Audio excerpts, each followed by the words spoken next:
দর্শকদের তুমুল উন্মাদনা শেষ হলো হতাশার হারে।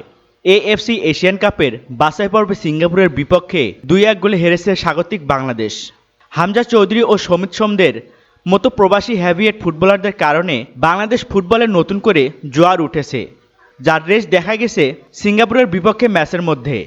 জাতীয় দলের জার্সিতে নিজের দায়িত্বটা ঠিকভাবেই পালন করেছেন হামজা চৌধুরী। প্রতিপক্ষের আক্রমণ ঠেকানোর পাশাপাশি নিজেও গোল করার সুযোগ তৈরি করেছেন। তবে হতাশার হারে সমর্থকদের আশার বার্তা দিলেন হামজা চৌধুরী।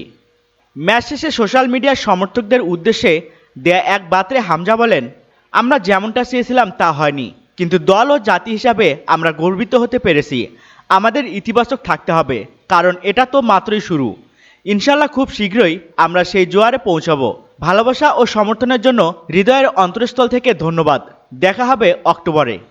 সিঙ্গাপুরের কাছে হারের পরেও এএফসি বাছাই পর্বে গ্রুপ সিতে তৃতীয় স্থানে আছে বাংলাদেশ। হংকংয়ের কাছে 1-0 গোলে হারের পর ভারত চলে গিয়েছে গ্রুপের তলানিতে। 1 গোল করার সুবাদে বাংলাদেশের গোল ব্যবধান ও পয়েন্ট সমান থাকলেও গ্রুপে ভারতের উপরেই আছে হামজা চৌধুরীর দল।